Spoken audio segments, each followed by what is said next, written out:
நீங்கள் பார்த்து கொண்டிருப்பது உஸ்தாத் மதுரை முஜாஹித் மனம் கவரும் சொற்பொழிவு. இது மார்க்கம் மற்றும் சமுதாயத்திற்கான குரல்.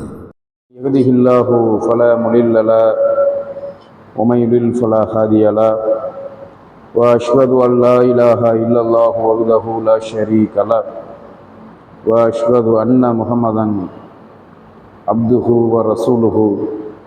அல்லாஹும்ம ஸல்லி அலா முஹம்மதின் வ அலா ஆலி முஹம்மத் கமா ஸல்லைத அலா இப்ராஹீம் வ அலா ஆலி இப்ராஹீம இன்னக ஹமீதுன் மஜீத்.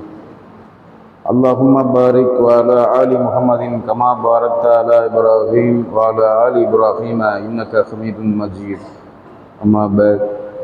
قال الله تعالى في القرآن العليم أعوذ بالله من الشيطان الرجيم بسم الله الرحمن الرحيم.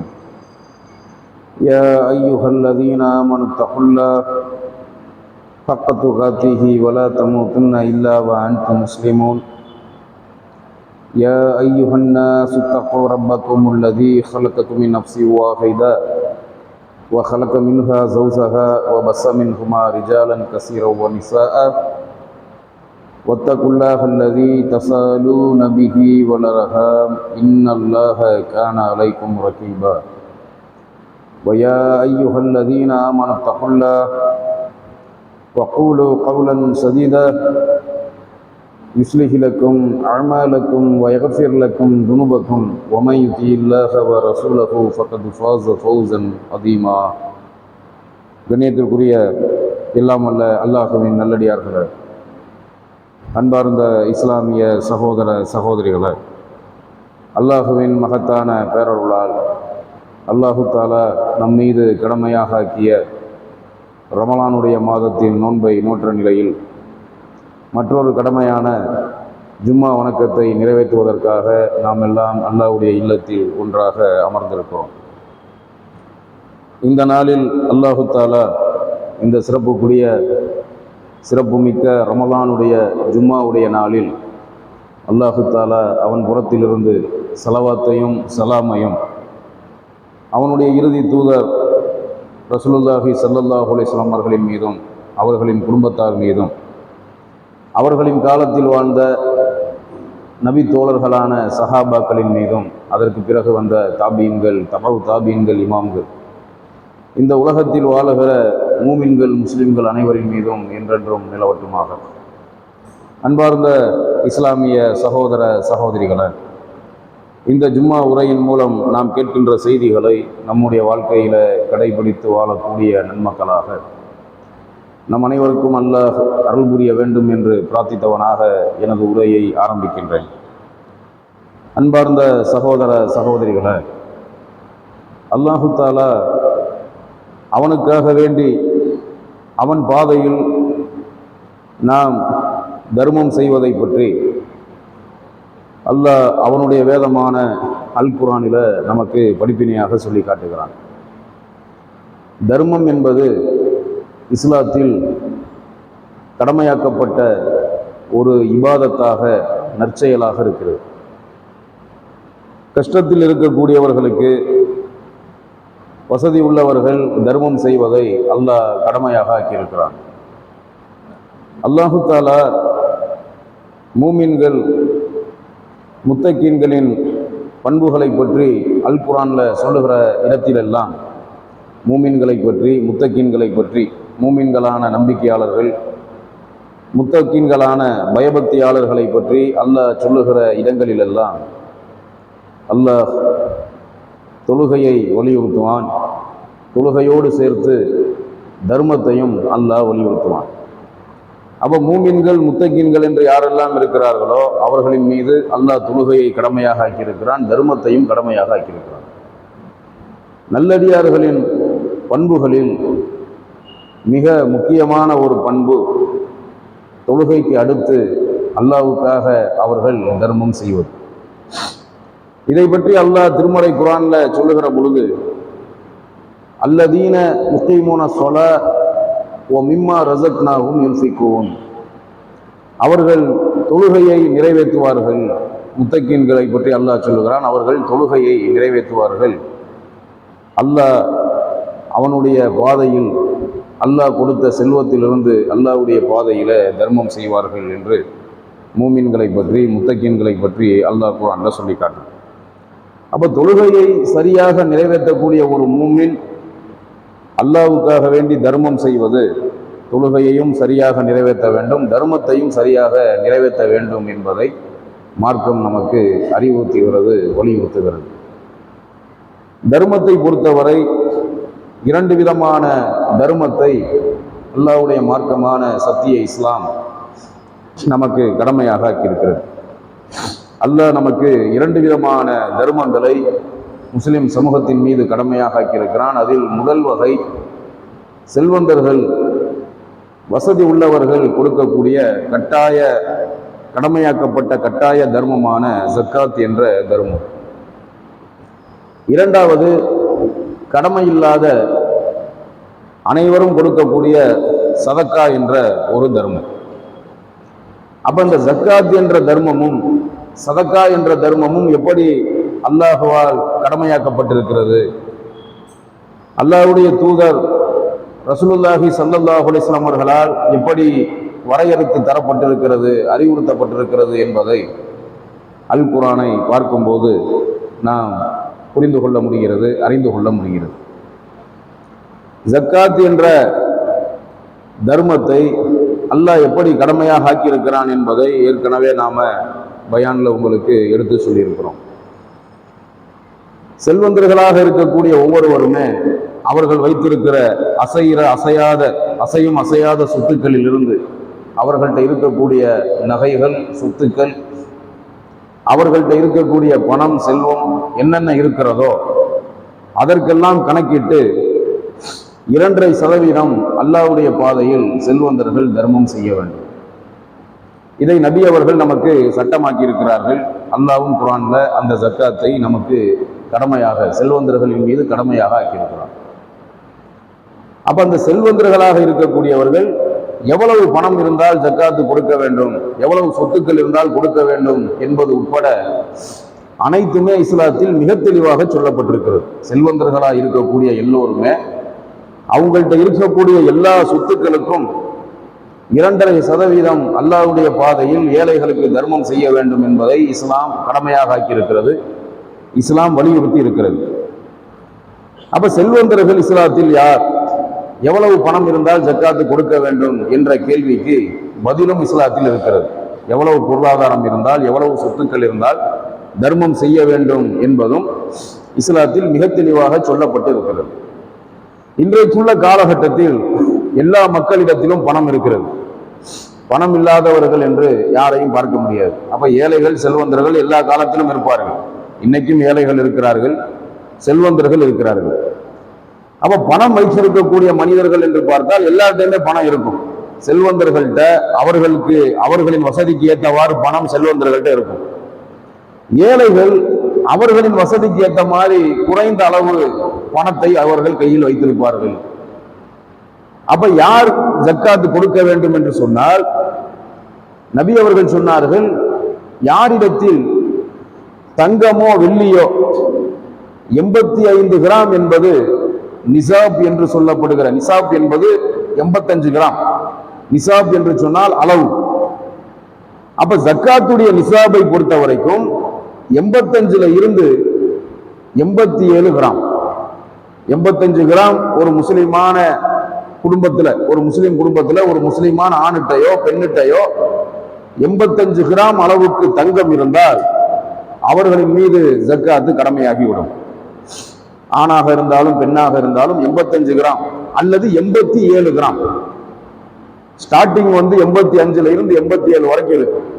அப்ப ரெண்டுக்குமே ஆதாரம் இருக்கிறது. 87 கிராம் இருந்தா ஜக்காத்து கொடுக்கணுமா அல்லது 87 கிராம் இருந்தா ஜக்காத்து கொடுக்கலாமா என்ற கேள்விக்கு ஹதீசுகள்ல 2 விதமான தகவல்கள், செய்திகளை நாம் பார்க்க முடிகிறது. அப்ப அளவு என்னன்னு சொன்னா 85 கிராம். 85 கிராமுக்கு குறைவாக ஒரு முஸ்லிமான ஆணிட்டையோ முஸ்லிமான பெண்ணிட்டையோ 85 கிராமுக்கு குறைவா தங்கம் இருந்தா அவங்க மேல ஜக்காத்து கடமை கிடையாது. 85 கிராம் அக்கி விட்டா 85 கிராம் வச்சிருக்காங்க, அல்லது 86 87 கிராம் வச்சிருக்காங்க, அவங்களின் மீது ஜக்காத்து கடமை. அப்ப 85 ஸ்டார்டிங், கூடுதல் 87. 85க்கு குறைவா இருந்தா ஜக்காத்து கடமை இல்லை. இது தங்கத்துக்கான ஒரு அளவீடு, நிசாப் என்ற தங்கத்துக்கான நிசாப், தங்கத்துக்கான அளவீட்டு முறை நபி அவர்கள் காட்டி தந்த ஒரு சுன்னா. மற்றொன்று வெள்ளி. யாரிடத்தில் 595 கிராம் வெள்ளி இருக்கிறதோ, வெள்ளி ஆபரணமாகவோ ஆபரண நகைகளாகவோ அல்லது வெள்ளி பொருட்களாகவோ யார்கிட்ட 595 கிராம் வெள்ளி இருக்கிறதோ அவர்களின் மீதும் ஜக்காத் கடமையாகும். அப்ப இதை நாம எப்படி புரிஞ்சுக்கணும்னா, 85 கிராம் 87 கிராம் அளவுக்கு தங்கம் அல்லது அதுக்கு ஏற்றவாறு பணம், அதுக்கு ஏற்றவாறு ரொக்க பணம் பேமெண்ட் இருந்துச்சுன்னு சொன்னா, ஒருத்தர்கிட்ட 85 கிராம் 87 கிராம் அளவுக்கு தங்கம் இருக்கும், அல்லது அதற்கு ஈக்குவலா தங்கம் இல்லைன்னு சொன்னா அந்த அளவுக்கு அந்த நிசாபுக்கு ஈக்குவலா கையில அவங்கள்ட்ட மணி இருக்கும், பணம் இருக்கும், அவர்களின் மீதும் ஜக்காத் கடமை. அல்லது தங்கம் பணம் கையில இல்ல வேற சொத்து இருக்குன்னு சொன்னா அவர்களின் மீதும் ஜக்காத் கடமையாயிரும். அல்லது தங்கத்துக்கு பதிலாக வெள்ளி இருக்கு, 595 கிராம் வெள்ளியோ அல்லது அதுக்கு ஏத்த மாதிரி பணமோ ரொக்க பணமோ அல்லது வேறு ஏதாவது சொத்துக்களோ இருக்குன்னு சொன்னா, உதாரணத்துக்கு 595 கிராம் வெள்ளி 10 லட்சம் ரூபாய், உதாரணத்துக்கு நான் சொல்றேன், எவ்வளவுன்னு தெரியல, 10 லட்சம் ரூபாய் இருக்குன்னு சொன்னா 595 கிராம் வெள்ளி 10 லட்சம் அளவுன்னு சொன்னா, அந்த 10 லட்சம் இருந்துச்சுன்னு சொன்னா 595 கிராம் என்ன விலையோ அந்த விலைக்கு ஏற்ற மாதிரி அந்த எத்தனை லட்சமோ அத்தனை லட்சம் பணம் அவங்க கையில இருந்துச்சுன்னா ஜக்காத் அவர்களின் மீது கடமையாகிறோம். 2.5% ஜக்காத்து கொடுப்பது செல்வந்தர்களின் மீது கடமை. இதுதான் இஸ்லாம் வகுத்து தந்த ஒரு நிசாப் முறை. அப்ப இது செல்வந்தர்களின் மீது கடமை. செல்வந்தர்களா இல்லாதவர்களுக்கு 85 கிராம் தங்கமோ இல்ல 85 கிராம் 87 கிராம் அளவுக்கு தங்கத்துக்கு ஈக்குவலான பணமோ வேற சொத்துக்களோ இல்லாம அதுக்கு குறைவா கையில வச்சிருக்காங்கன்னு சொன்னா அவங்க மேல ஜக்காத்து கடமை இல்லை. அடுத்து 595 கிராம் வெள்ளி, அதற்கு ஏற்றவாறு பணம், அதுக்கு குறைவா ஒருத்தர்கிட்ட இருந்துச்சுன்னு சொன்னா அவங்க மேல ஜக்காத் கடமை இல்லை. அப்ப அவர்கள் குறைவான வசதி உள்ளவர்கள், குறைவான செல்வத்தை வச்சிருக்கிறவங்க, அவங்களுக்கு என்ன இயலுமோ அதை தர்மம் செய்வது அவர்களின் மீது கடமை. அது அல்லாஹ்விடத்தில் நன்மையை பெற்று தரக்கூடிய ஒரு நற்செயல். வசதி இருந்தும் செல்வந்தர்களாக இருந்தும் யார் அல்லாஹ்வுடைய பாதையில் தங்கள்கிட்ட இருக்கக்கூடிய சொத்துக்களுக்கு, பணங்களுக்கு, நகைகளுக்கு அல்லாஹ்வுடைய நபி காட்டி தந்த வழிமுறை பிரகாரம் 2.5% என்ற கணக்கின் அடிப்படையில யார் முறையாக தர்மம் செய்யவில்லையோ அவர்கள் மறுமையில் தண்டிக்கப்படுவார்கள் என்பதை நபி அவர்கள் நமக்கு மிக தெளிவாக சொல்லுகிறார்கள். ஒண்ணு அவங்க ஜக்காத்தை கொடுத்துடணும், அல்லது கொடுக்கலன்னு சொன்னா அவர்களுடைய வாரிசுகள் அவங்களுக்காக கொடுத்துடணும்.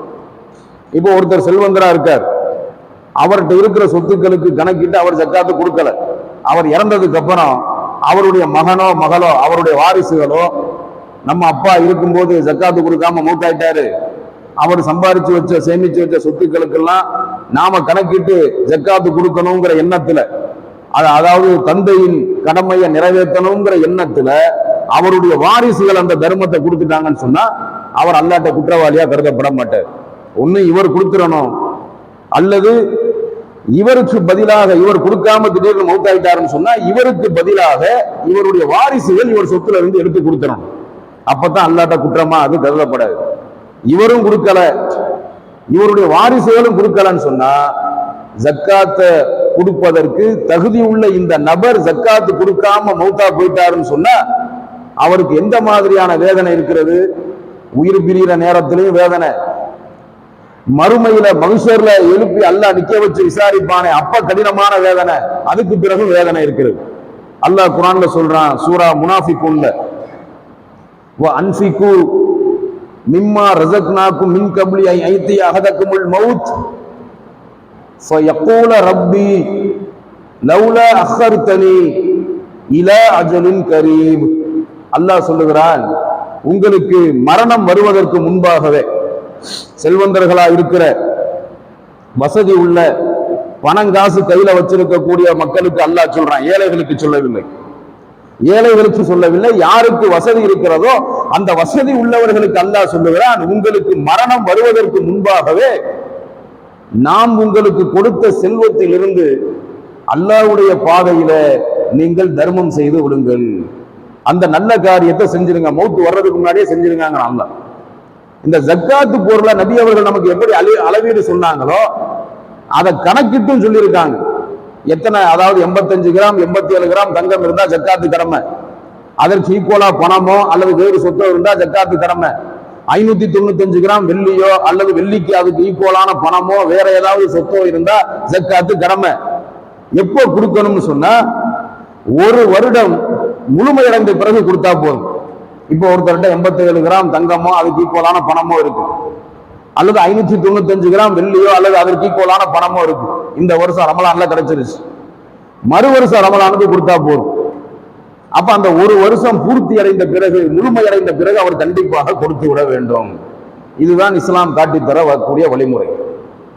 அப்ப அதைத்தான் அல்லாஹ்வும் குர்ஆன்ல சொல்றான், உங்களுக்கு மரணம் வருவதற்கு முன்பாகவே நாம் உங்களுக்கு வழங்கிய செல்வத்திலிருந்து அல்லாஹ்வுடைய பாதையில் நீங்கள் தர்மம் செய்து விடுங்கள்.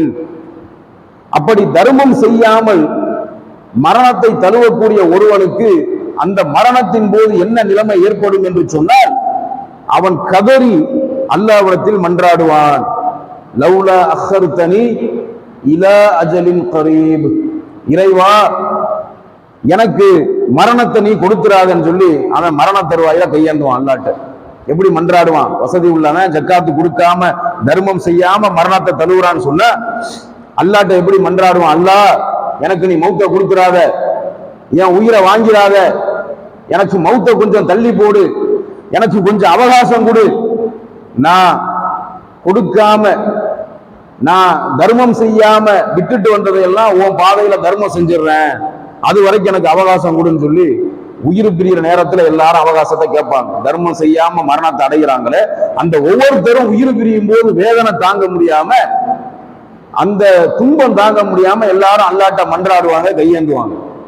அல்லாஹ் சொல்றான், வலையு அஹிரல்லாஹு நஃப்ஸன் இதா ஜாஅ அஜலுஹா வல்லாஹு கபீரும் பிமா தஅமலூன். அந்த மரணிக்கக்கூடிய நேரம் வந்துவிட்டால் யாருக்கும் அவருடைய மரணத்தை அல்லாஹ் தள்ளி போட மாட்டான், யாருக்கும் அல்லாஹ் அவகாசம் கொடுக்கப்பட மாட்டான். அந்த நேரம் நெருங்கிவிட்டால் யாருக்கும் அவகாசம் தரப்பட மாட்டாது. உங்களுக்கு கண்டிப்பாக மரணம் வந்தே தீரும். நீங்கள் செய்பவற்றை எல்லாம் அல்லாஹ் நன்கு அறிந்தே வைத்திருக்கிறான். அப்ப எவ்வளவுதான் மன்றாடினாலும் கதறினாலும் அழுதாலும் துவா செஞ்சாலும் மௌத்து தள்ளி போகாது. இந்த தேதியில இத்தனை மணிக்கு வரணும்னு அல்லாஹ் விதிக்கும் போது ஏழையா இருந்து மரணிக்கிறவனுக்கு பிரச்சனை இல்லை, வசதி உள்ளவனா இருந்து தர்மம் கொடுத்து மரணத்தை சந்திக்கிறானா அவனுக்கும் பிரச்சனை இல்லை. அவனுக்கு இலகுவான முறையில அவன் அல்லாட்ட கையேந்த மாட்டான், மன்றாட மாட்டான், இலகுவா மௌத்து வந்துடும்.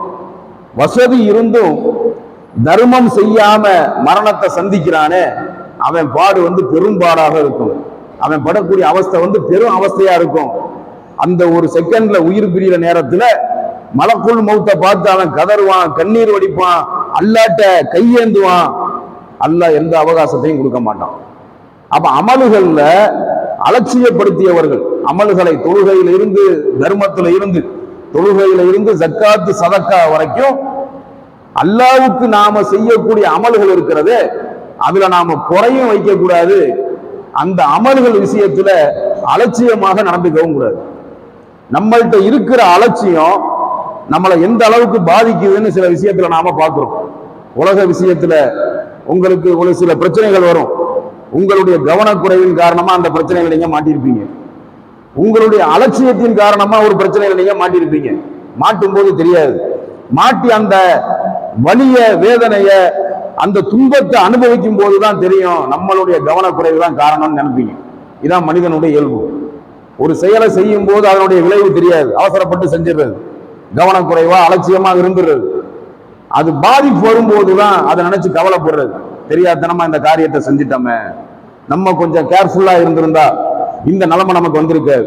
கேர்லெஸ்ஸா இருந்தோம், கவனம் இல்லாம இருந்தோம், இவ்வளவு பெரிய ஆபத்துல சிக்கிட்டோமேன்னு சொல்லி நம்மளுடைய கவனக்குறையும் நம்மளுடைய நிதானமின்மையும் நம்மளுடைய அலட்சியமும் நமக்கு பெரும் பாதிப்பை ஏற்படுத்துது நாம இந்த உலகத்துல வாழ்ற வாழ்க்கையில.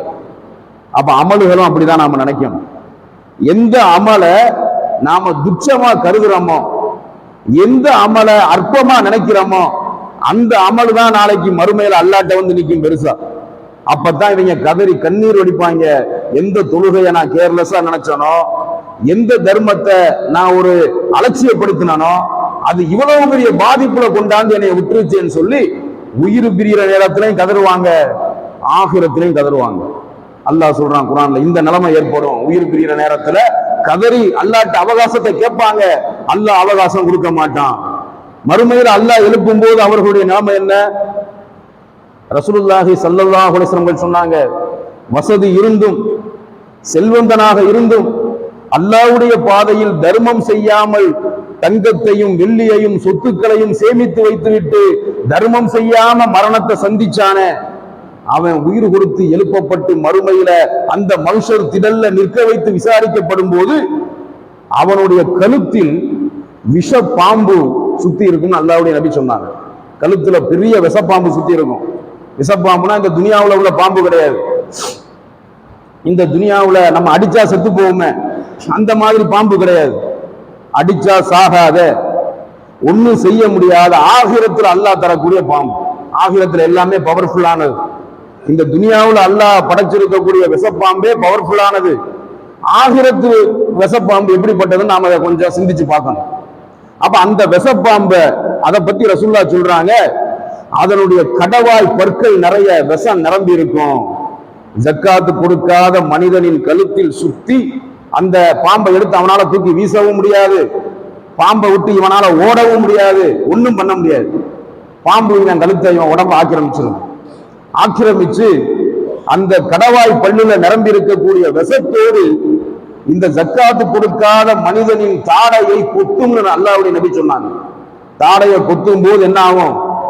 கடுமையான துன்பத்தோடு விஷம் உடம்புல ஏறும். ரத்தத்துல விஷம் கலந்து உடம்புல, ரத்தத்துல அந்த விஷம் ஏறும் உடம்புல. சாவனும் நினைப்பான், சாவு வராது. மறுமையில் அல்லாஹ் கொடுக்கக்கூடிய அதாப் என்ன தெரியுமா? லா யமூது ஃபீஹா வலா யஹ்யா, அவர்கள் வாழவும் மாட்டார்கள், மரணிக்கவும் மாட்டாங்க. கொத்திக்கிட்டே இருக்கும், விஷம் ஏறிக்கிட்டே இருக்கும், கடுமையான துன்பத்தை அனுபவிப்பான் ஜக்காத்து கொடுக்காத ஒவ்வொரு செல்வந்தனும் மறுமையில் ஆகிரத்துல. ஆனா அவன் கதை முடியாது. எவ்வளவு நேரம் அல்லாஹ் கொத்த சொல்றானோ, அல்லாஹ் சொல்ற வரைக்கும் அது கொத்திக்கிட்டே இருக்கும், உடம்புல விஷம் ஏறிக்கிட்டே இருக்கும். இவன் பாதிப்பை உணர்ந்துகிட்டே இருப்பான், மேற்கொண்டு பாதிக்கப்பட்டுக்கிட்டே இருப்பான். அதான் அல்லாஹ் தரக்கூடிய கொடூரமான தண்டனை ஜக்காத்து கொடுக்காதவர்களுக்கு. ரசூலுல்லாஹி ஸல்லல்லாஹு அலைஹி வஸல்லம் அவர்கள் அந்த பாம்பை பத்தி நமக்கு இன்னொரு செய்தியும் சொன்னாங்க. அந்த பாம்பு இந்த மனுஷன்ட்ட பேசும். என்ன பேசும்னா, உலகத்துல வாழும் போது ஜக்காத்து கொடுக்காம ஆசையா நீ சேர்த்து வச்சிய, ஆசையா நீ பார்த்து சேர்த்து வச்சிய, நீ துனியாவுல விட்டுட்டு வந்த பொருள் நான் தான். நீ துனியாவுல விட்டுட்டு வந்த சொத்து, உன்னுடைய சொத்து, உன்னுடைய தங்கம், உன்னுடைய வெள்ளி, உன்னுடைய பிளாட், உன்னுடைய பில்டிங், நீ சேமிச்சு வச்ச அசையா சொத்து எல்லாமே நான் தான், என்ன சாப்பிடும் சொல்லியே கொத்தும் அந்த பாம்பு.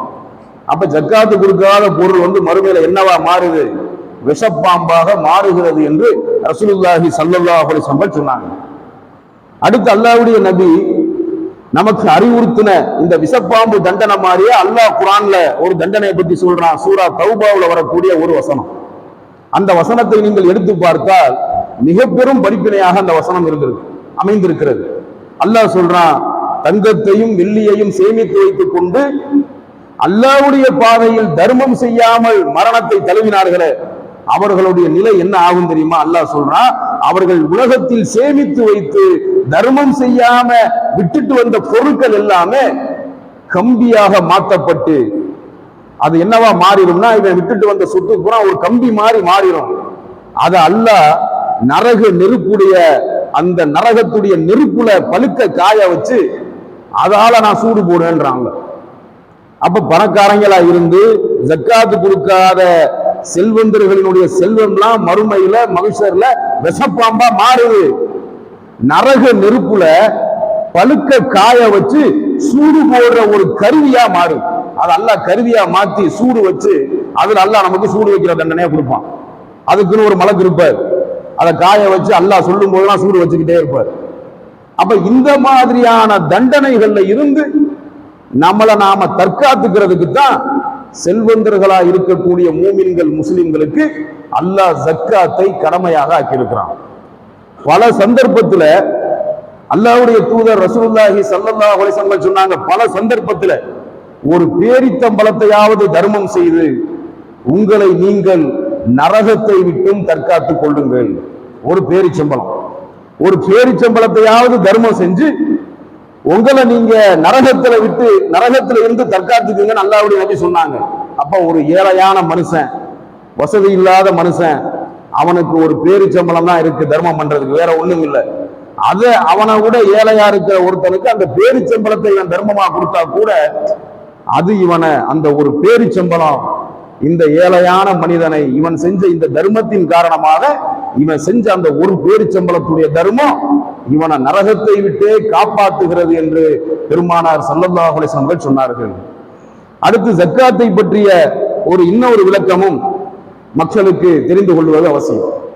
ஒரு தடவை கொடுக்கப்பட்ட பொருளுக்கு ஒரு தடவை கொடுத்தா போதுமா அல்லது திரும்ப திரும்ப கொடுக்கணுமாங்கிற கேள்வி நம்மள்கிட்ட நிறைய வந்துகிட்டே இருக்கு. வருஷம் ரமலான்ல இந்த கேள்வி வருது. இதற்கு ஏற்கனவே நாம விளக்கம் சொல்லியிருக்கோம். ஒரு தடவை கொடுக்கப்பட்ட பொருளுக்கு திரும்ப கொடுக்க கூடாது அப்படிங்கிறதுக்கு எந்த ஆதாரமும் இல்லை. திரும்ப கொடுக்கிறது நபி அவர்களின் காலத்துல, சஹாபாக்களின் காலத்துல ஒரு தடவை கொடுக்கப்பட்ட பொருளுக்கு திரும்ப கொடுக்கிறது நமக்கு நன்மையை ஏற்படுத்தி தரும். இப்போ ஒருத்தர்கிட்ட 1 கோடி ரூபாய் சொத்து இருக்கு, அவர் வருஷம் வருஷம் கொடுத்துக்கிட்டே இருக்கார். அவர் கொடுக்கறதுனால அந்த சொத்து அழியாது, அது குறையாது. ஒரு சில பேர் எப்படி லாஜிக் இதை கொண்டு வந்தாங்கன்னா, இந்த விளக்கத்தை சொன்னவங்க ஒரு தவறான விளக்கத்தை சொல்லிட்டாங்க ஆரம்பத்துல. எப்படின்னா, இப்போ ஒருத்தர்கிட்ட 1 கோடி ரூபாய் பணம் இருக்கு, இல்ல 1 லட்சம் ரூபாய் பணம் இருக்கு, அவர் 2500 ரூபாய் கொடுத்துட்டாரு. 2000 ரூபாய் கொடுத்தது போக மீதி எவ்வளவு இருக்கும்? 97,500 ரூபாய் இருக்கும். மேற்கொண்டு காசு இல்ல, அந்த 97,500 ரூபாய் அவர் கொடுத்துக்கிட்டே இருந்தா அது காலியா போயிருமே. இந்த லாஜிக்லாம் அவங்க கற்பனை, இது மார்க்கெட்டுடைய நிலைப்பாடு கிடையாது. 97,500 ரூபாய் இருக்கு, அது அப்படியே இருக்கு, குறையல. குறைஞ்சா கொடுக்க தேவையில்லை. உதாரணத்துக்கு 2,500 ரூபாய் கொடுத்தாச்சு, 97,500 ரூபாய் இருக்கு. இல்ல அடுத்த வருஷம் 1 லட்சம் சேர்ந்துருச்சு. இவர் இந்த வருஷம் கொடுத்த 1 லட்சத்தை அடுத்த வருஷமும் 1 லட்சம் சேர்ந்துருக்கு. அதுல இருந்து வருஷம் வருஷம் கொடுக்கிறது நன்மையான காரியம். அடிப்படை என்னன்னு சொன்னா, இன்னொரு அடிப்படை இருக்கு. ஒரு பொருளுக்கு ஒரு செல்வந்தர் ஜக்காத்து கொடுத்துட்டாரு.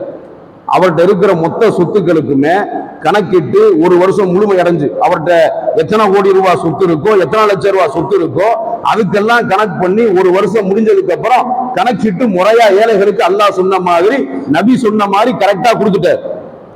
கொடுத்த அவரு மறு வருஷம் கொடுக்கிற நிலைமையில இல்லை. அவர் வேணா கொடுக்காம இருக்கலாம், இதான் அளவுகோல். இப்ப நான் செல்வந்தனா இருக்கேன், எனக்கு இருக்கிற சொத்துக்களுக்கு இந்த வருஷம் ஜக்காத்து நான் கொடுத்துட்டேன். மறு வருஷம் அந்த சொத்து என்கிட்ட இருக்கு, ஆனா கொடுக்கிற அளவுக்கு என்கிட்ட ஒண்ணு இல்லை கையில. நான் வேணா கொடுக்காம இருக்கலாம், என்கிட்ட ஒண்ணு இல்லைங்கிறதுக்காக. அப்ப அந்த ஒரு வாட்டி கொடுக்கும் போது என்ன ஆயிருது? கடமையை நிறைவேற்றின நன்மை நமக்கு அல்லாட்ட கிடைச்சிருது. ஆனா வருஷம் வருஷம் கொடுக்கக்கூடிய கெப்பாசிட்டில நான் இருந்தேன்னு சொன்னா அதை கொடுத்தே ஆகணும். இது இஸ்லாமிய சட்டம். அப்படி கொடுக்கறதுனால ஒருத்தருடைய செல்வம் குறையுமா? சொத்து அழியுமான? அழியாது. அல்லாஹ்வுக்காக யாரெல்லாம் தர்மம் செய்யறாங்களோ அவங்க மேலதான் போவாங்களே தவிர கீழே வந்ததா சரித்திரம் கிடையாது. ஒருத்தரை நீங்க சமூகத்துல பார்க்க முடியாது. தர்மம் செஞ்சு செஞ்சு ஏழையா போனாருன்னு யாரை சொல்லலாம்னா, நபிகள் நாயகம் ஸல்லல்லாஹு அலைஹி வஸல்லம் அவங்கள வேணா சொல்லலாம், அல்லாஹ்வுடைய தூதரை வேணா சொல்லலாம், கொடுத்து ஏழையா போனாங்க. வேற உலகத்தில் அல்லாஹ்வுடைய நபியை தவிர வேற யாருமே கொடுத்து ஏழையா போனவங்க கிடையாது. கொடுக்க அல்லாஹ் அவர்களுக்கு பரக்கத்தை அதிகமாக்கி கொண்டுதான் இருப்பான், அவர்களின் செல்வ வளம் குறையாது. அப்ப ஒரு தடவை கொடுக்கப்பட்ட பொருளுக்கு திரும்ப திரும்ப கொடுப்பது ஒரு நன்மையான காரியம். கொடுக்க கூடாதுங்கிறதுக்கு எந்த ஆதாரமும் கிடையாது.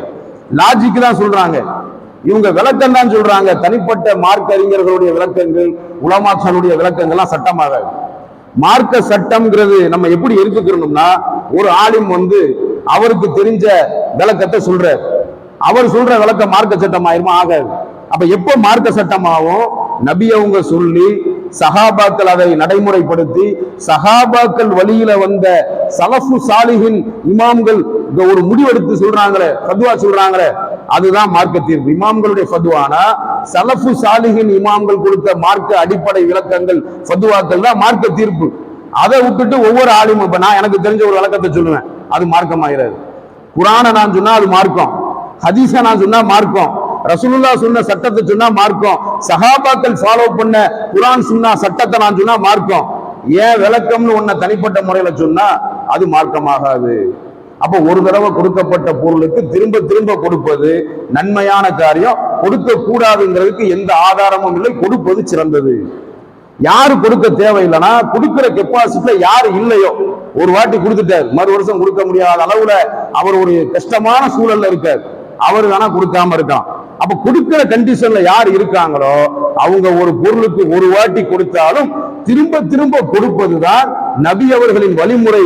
இதுதான் குர்ஆன் சுன்னா அடிப்படையின் வழிமுறை என்பதை நாம் புரிந்து கொள்ள கடமைப்பட்டிருக்கிறோம். இன்னும் அல்லாஹ் ரப்புல் ஆலமீன் அவனுடைய மார்க்கத்திற்காக, அவனுடைய பாதையில், அல்லாஹ்வுக்காக, அல்லாஹ்வுடைய பாதையில யாரெல்லாம் தர்மம் செஞ்சாங்களோ அவங்களுக்கு கிடைக்கக்கூடிய நன்மையை பற்றி அல்லாஹ் அவனுடைய வேதமான அல் குர்ஆன்ல சொல்லி காட்டுறான். சூரா பக்ராவுல 2வது சூராவுல உள்ள 261வது வசனத்தை நீங்கள் எடுத்து பார்த்தால் அதுல அல்லாஹ் சொல்றான், மஸலுல்லதீன யுன்ஃபிகூன அம்வாலஹும் ஃபீ ஸபீலில்லாஹி கமஸலி ஹப்பத்தின் அம்பத்தத் சபஅ சனாபில ஃபீ குல்லி சும்புலத்தின் மீஅத்த ஹப்பத்தின் வல்லாஹு யுலாயிஃபு லிமன் யஷாவு வல்லாஹு வாசிஉன் அலீம். இந்த வசனத்தில் அல்லாஹ் மிக அற்புதமான ஒரு உண்மையை, மிக அற்புதமான ஒரு நன்மையை அல்லாஹ் இந்த வசனத்தில் சொல்லி காட்டுறான்.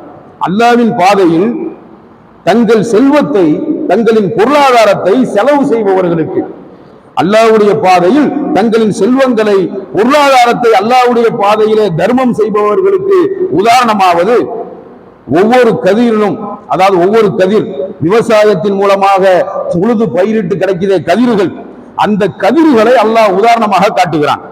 ஒவ்வொரு கதிரிலும் 100 தானிய மணிகளை கொண்ட 7 கதிர்களை முளைப்பிக்கும் ஒரு வித்தை போன்றது. அல்லாஹ் தான் நாடியவர்களுக்கு மேலும் இதை இரட்டிப்பாக்குகிறான். இன்னும் அல்லாஹ் விசாலமான கொடை உடையவன், யாவற்றையும் நன்கு அறிபவன். ஒருத்தர் அல்லாஹ்வுக்காக வேண்டி ஒரு விதையை போட்டால் அது 7 கதிர்களாக முளைத்து, அந்த 7 கதிர்கள் எப்படி அவனுக்கு, அதாவது ஒரு கதிர்ல 100 தானியம் இருக்கிறது, அது 7ஆ விளைஞ்சா 700 தானியம்.